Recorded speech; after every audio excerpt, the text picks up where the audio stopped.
Hello everyone and welcome back to today's English lesson. In this class we are going to learn about collective nouns. Bagaduftani kutaarraa kanaan immoo wanti ilaaluuf deemnu waanuma part of speech wal qabatu ta'ee keessaafuu kan arra irratti xiyyeeffachuu barbaanne waa'ee collective nouns jedhamuti jechuudha.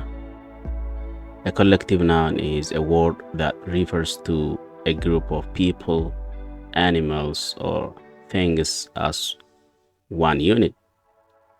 Akkuma amma dura jenne part of speech yeroo jedhamu bakka saddeetitti akka qoodamanii beektu bifa kanaan jechuudha. Noun irraa ka'ee hamma article'itti okay part of speech jedhamuun beekama jenne san keessaa kan nuti ilaaluu jirru kami isa noun irra jirra jechuudha. Noun ilaaluu jirra jechuudha. Noun keessaafuu jechuudha isa kamirra jirra jechuudha irraan tana isa torbaffarra jirra jechuudha. Common noun, proper, abstract jenneeti ilaalaa turre. So arra isa torbaffaa okay asirratti akka agartanitti different types of noun jedhamti. Part of speech keessaa nouniin bakka saddeetitti waan qoodamuuf saddeettan keessaa isa torbaffarra jirra.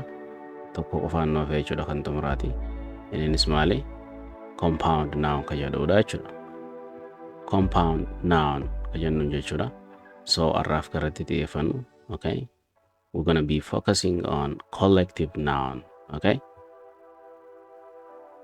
so as you can see from this explanation, a collective noun is a word that refers to a group of people, animals or things as one unit. Akka argaa jirrutti collective noun yeroo jennu jecha jechuudha. Jechi kun kan maal agarsiisudha? Garee okay group of people, gareelee namoota okay akkasuma garee bineensota animals yeroo jennu jechuudha. Akkasuma garee maaliiti? Garee wantoota okay as one unit akka tokkotti ibsa jechuudha. Walirratti maqummaan isaatu yeroo ibsu collective jechuun walirratti qabataa jechuudha. Waan hedduu tokko okay akka tokkotti ibsinaa jechuudha. Fakeenyaaf for example it says a team of players. Okay, a team of players yeroo jennu garee taphattoota. A team of players jennee yaamna jechuudha. Akkasuma yoo waa'ee firootaa ta'e if keessatti kan hammatu family dha jechuudha. A family of 4 yoo jennu okay family namoota 4 if keessatti qabaatu. A family of 5 family yeroo jennu haadha abbaa akkasuma namoota firoota adda addaa adeerran kan hunda if keessatti kan hammatudha jechuudha. Okay, asirratti immoo taphattootaaf maal jenna? Tiimii jenna jechuudha. Taphattootaaf wantoota akka kubbaa haa ta'u tapha adda addaa gareeleen sun maal jedhamuun beekamti? Tiim jedhaman. Okay, warri waliin taphatu yookiin waliin hojjetu tiim jedhamuun beekama jechuudha. Asirratti firoonni maal jedhamuun beekama? Family jedhama jechuudha. Inni itti aanu a bunch of bananas jedha. Asirratti wanti naman taane wanti akka muuzaa, wanti akka firii adda addaa, wantoonni akkas akkasii maalii yaamna? A bunch of bananas jenna jechuudha. Yookiin a team of bananas jennu okay a family of bananas jennu gareen okay muuzaa kan bakka takkatti nuti yaamnu maal jedhamuun beekama? Bunch jedhama jechuudha. A bunch of bananas. Okay, even though a collective noun refers to many members, it is usually treated as singular. Maal jechuudha?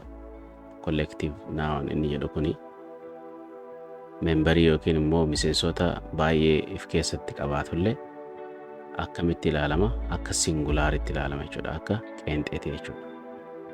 Maqaa waan danuu if keessaa qabu akka tokkotti ilaalama jechuudha. Okay, because it describes one group. Sababni isaatis garee takka waan ta'eef jechuudha. So wantoota akkasii easy fayyadamnaa jechuudha yoo waa'ee itti fayyadama verbi to be yoo ta'e okay are yoo sun taane maal fayyadamna easy fayyadamna jechuudha. Yoo past ta'e immoo were yoo sun taane wasii fayyadamna jechuudha. Okay, all right. So for example, akka amma hima kan ilaaltanitti the team is playing well jedha. Team yeroo jennu asirratti silaa maqaan team jedhu kuni garee jedhu kun waan baay'eef keessaa qabata waan ta'eef silaa aar godhu fakkaataa miti dubbiin akkasii miti jechuudha. So waan collective ta'eef if keessatti qabataa waan danuu wanta danuu if keessa qabatee tokko ta'ee taa'ee jechuudha. So isuma inni if keessatti hammate tokkicha san laalla malee okay heddummina waan achi keessa jiru hin laallu jechuudha. Inni eenyu hammatee qofa laalla hammataa tokkodha jechuun. So the team are son taane the team is playing well. Garichi sirriitti taphataa jira jechuudha. Kana fudhadhaa. My family lives in Canada jedha. My family lives in Canada jedha jechuudha. Asirratti Kanaadaa yennaa miti Kanaadaa faranjiin maa jetti Canada. Okay, so asirratti stress godhan jechuudha. So my family hogga jennu silaa maali asirratti family nama dilaa miti. So akka beenutti family nama dilaa waan ta'eef okay silaa bakki verbiin kun live qofa ta'uu qaba ture akka duraan seera nuti beenutti jechuudha. So my family live in Canada ka jechuu qabnu sababa okay naawaniin kun singular ta'eef yookiin immoo qeenxee ta'eef maal fayyadamna lives jennaa jechuudha. Okay, verbiin itti aanee dhufu maal ta'a s dabalatee jechuudha. So my family lives in Canada. Qeenxee ta'uu isaa nu agarsiisa jechuudha. Sababni isaatis collective noun waan ta'eef jechuudha. Maqaa wanta danuuf keessaa qabu waan ta'eef. Now let's take a look at some collective nouns. Okay, for people jedha asirratti namootaaf. Okay, namoota qofaaf jechuudha. Gareeleen adda addaatu jira. San keessaa inni tokko team of players. Okay, garee taphattoota waan fedhe ta'uu danda'a, kubbaa ta'uu danda'a, fiigicha ta'uu danda'a. Class of students. Asirratti illee class of students jechuun kutaa takka isiin suni maaliif keessaa qabdi? Barattoota dileef keessaa qabdi. So kunis collective noun keessaa jechuudha. Kan namootaan wal qabatu jechuudha akkasuma. Asirratti immoo a crew of sailor jedha. A crew of sailors. Inni kun immoo a family of 4 jedha. So kunis kanama namootaan wal qabatu jechuudha gareen kun.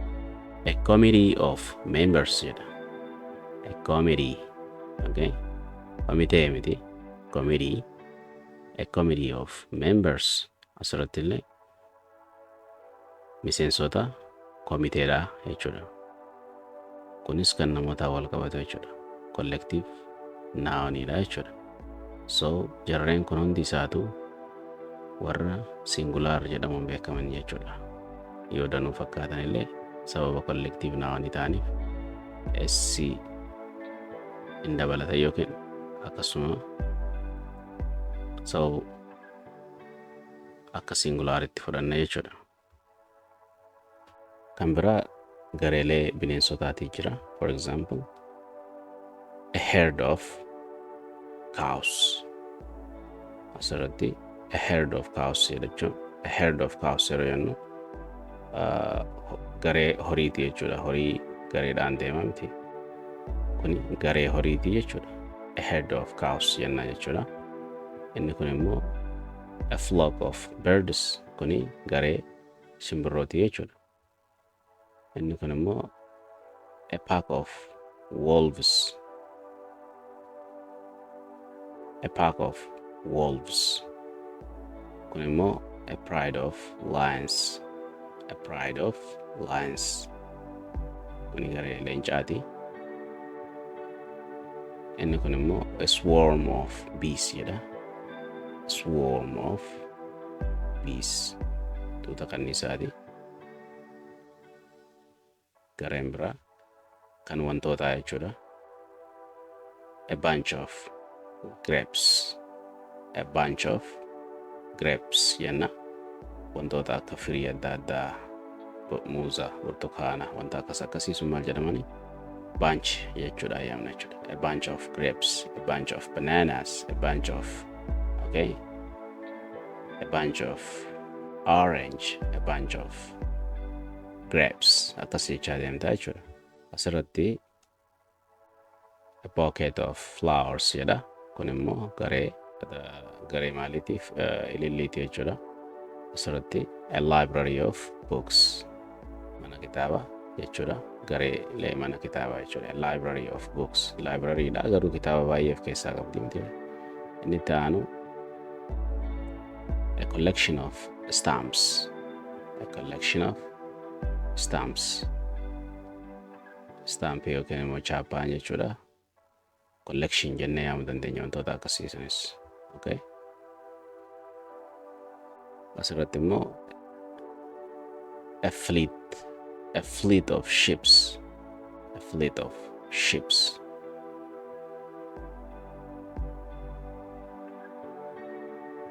Kun immoo garee maaliiti? Warra markabaa jechuudha, gareedha warra yaa'u.